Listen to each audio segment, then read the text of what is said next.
హైదరాబాద్ అంబర్పేటలోని ప్రేమ్నగర్లో విఘ్నేశ్వరుడి మండపం వద్ద ఏ కార్యక్రమాలు చేపట్టినా కులమతాలకు అతీతంగా కాలనీ సభ్యులు పాల్గొనడంపై ఎమ్మెల్యే కాలేరు వెంకటేష్ సంతోషాన్ని వ్యక్తం చేశారు.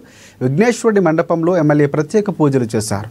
ప్రతి సంవత్సరం గణేష్ పండుగను ఘనంగా నిర్వహించుకుంటున్నట్లు Azad Nagar and Premnagar colony association అధ్యక్షుడు పాషా తెలిపారు.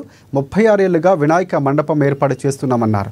కులమతాలకు అతీతంగా అందరూ పూజలతో పాటుగా అన్నదాన కార్యక్రమాలు నిర్వహిస్తున్నామన్నారు. లడ్డూ వేలం పాట 5,000 రూపాయలతో మొదలై గత సంవత్సరం లడ్డూ 2,37,000 రూపాయల ధర పలికిందని కమిటీ సభ్యులు తెలిపారు. ఈ సంవత్సరం 3 లక్షలకు పైగా లడ్డూ వేలం పాట ఉండవచ్చని అంచనా వేస్తున్నారు.